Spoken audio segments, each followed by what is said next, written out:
In 2025, the European Union took a historic step by launching the Security Action for Europe, or SAFE, a groundbreaking $150 billion loan program designed to transform and modernize its defense industry for the challenges of a new era. This ambitious initiative marks one of the largest financial commitments to European security in recent history, signaling a new level of urgency and cooperation among member states. SAFE provides low-interest, EU-backed loans to defense companies, enabling rapid production and scaling up of critical military equipment. By making capital more accessible, the fund helps companies invest in new technologies, expand their workforce, and accelerate innovation across the continent's defense sector.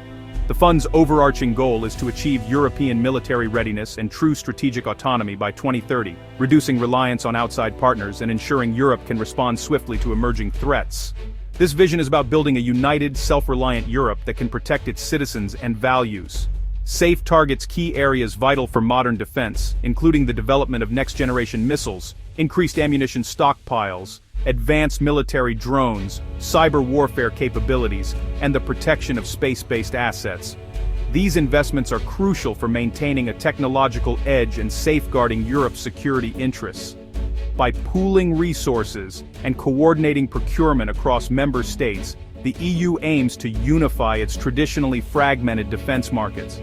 This approach not only increases efficiency and reduces costs, but also strengthens collective bargaining power and fosters deeper collaboration among European nations. SAFE is more than just a financial tool. It's a bold political statement of Europe's intent to defend its interests independently and assert its role as a global security actor. The fund represents a new era of European solidarity and ambition in defense policy. As Commission President Ursula von der Leyen put it, SAFE is about partners joining forces to make Europe stronger and safer, demonstrating unity and shared purpose in the face of evolving global challenges. This initiative is set to redefine Europe's security architecture and its role on the world stage by empowering the continent to take greater responsibility for its own defense and future. For decades, Canada's defense policy revolved around its close partnership with the United States, a relationship that shaped nearly every aspect of its military strategy and spending. Most of Canada's military budget flowed south, supporting American defense contractors and reinforcing a system where Canadian security was deeply intertwined with U.S. interests. But by 2025, Ottawa began to question whether this heavy reliance was sustainable. Global tensions were rising, and the world was spanning toward new alliances and emerging threats. Canadian leaders saw this dependence as a growing strategic vulnerability. The creation of the SAFE Fund in Europe offered Canada a unique opportunity to diversify its defense partnerships. It opened the door to a booming European defense market, giving Canada a chance to reduce its dependence on Washington and build new alliances across the Atlantic. By joining SAFE, Canadian firms could compete for lucrative EU contracts, access new technologies, and drive innovation in the domestic defense sector. This move would also create high-skilled jobs at home, strengthening Canada's own defense industry, and supporting workers in advanced manufacturing and technology. Aligning with SAFE fit Canada's multilateral values, reinforcing its commitment to Ukraine and to transatlantic security. It was a chance to stand with allies in the face of global uncertainty. Many EU countries were already using SAFE funds to support Ukraine's defense, so Canada's participation became a tangible show of solidarity and a practical way to help a partner in need.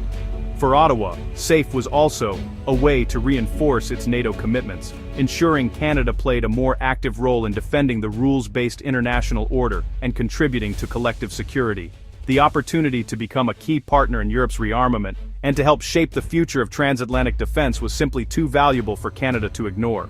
In early 2025, Prime Minister Justin Trudeau resigned, triggering a pivotal leadership race in Canada. Mark Carney, former governor of the Bank of Canada and Bank of England, emerged as the new Liberal leader and Prime Minister. Carney's platform, economic competence, strategic renewal, and a foreign policy less dependent on the U.S. Within months, his government signed a foundational security partnership with the EU, laying the groundwork for SAFE membership. Carney's global experience shaped his vision, aligning Canada with the EU's multilateral, rules-based approach. Pursuing SAFE membership became the boldest expression of this new doctrine. The move was calculated to reposition Canada on the world stage and secure its interests for decades. Carney's leadership provided the political will to make this historic pivot a reality. Canada's pivot to Europe was dramatically accelerated by a sharp downturn in U.S. relations after Donald Trump's 2025 return to the White House. The political climate shifted almost overnight, with Ottawa forced to reconsider its long-standing reliance on its southern neighbor. The renewed America First doctrine led to threats of steep tariffs on Canadian goods, straining the economic partnership that had underpinned decades of prosperity. Cross-border trade slowed as uncertainty grew, and Canadian exporters faced mounting pressure. Trump's public jabs and economic intimidation alarmed Ottawa, highlighting the dangers of overdependence on the U.S. Canadian officials scrambled to reassure businesses and the public, but the sense of vulnerability was unmistakable. Diplomatic rifts deepened when Canada supported Palestinian statehood at the UN, prompting swift U.S. retaliation. The move, seen as a principled stand by many Canadians, further strained the already fragile relationship. The episode underscored how Canada's economic security could be jeopardized by unrelated foreign policy disagreements. Investors grew wary, and some Canadian industries began to feel the pinch as American markets became less accessible. The EU, by contrast, appeared a more stable and predictable partner, eager for a reliable North American ally. European leaders welcomed Canada's overtures, seeing an opportunity to deepen transatlantic ties. Leaked Pentagon memos revealed U.S. officials were blindsided by the Canada-EU talks, exposing a breakdown in communication and trust between the two allies. The revelations fueled debate in Washington about the future of North American cooperation. The chill from Washington became a catalyst, pushing Canada to accelerate its European partnership. Ottawa began to see Europe not just as an alternative, but as a necessary counterbalance to American unpredictability. SAFE offered Ottawa a way to reduce risk and assert its independence in a turbulent geopolitical climate, signaling a new era in Canadian foreign policy, one defined by diversification, resilience, and a renewed sense of national purpose. For Canada, joining SAFE is a strategic leap, granting access to a vast European defense market. Canadian firms can now bid on EU-supported projects, opening new revenue streams and boosting global competitiveness. The deal encourages co-development of next-generation defense tech, spurring innovation and creating high-skilled jobs.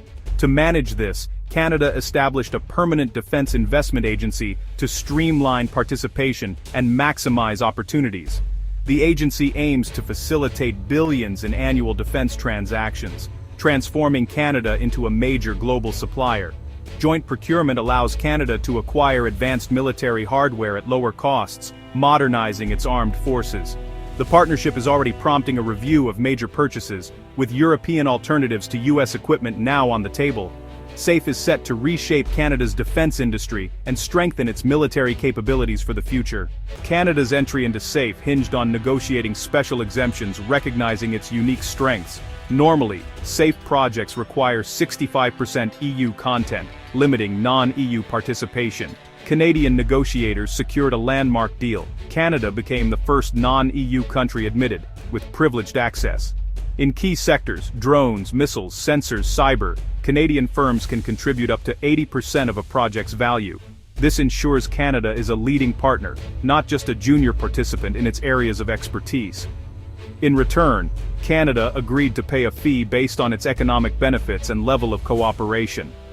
The deal also addressed sensitive issues like intellectual property and limits on non-EU inputs for critical systems. These bespoke exemptions unlocked a mutually beneficial transatlantic partnership. Canada's SAFE membership brings big opportunities, but also real risks and challenges. Navigating the EU's complex bureaucracy and diverse national interests will test Canadian companies and officials. Success depends on mastering European procurement laws and building trust with 27 member states. The biggest risk, U.S. backlash.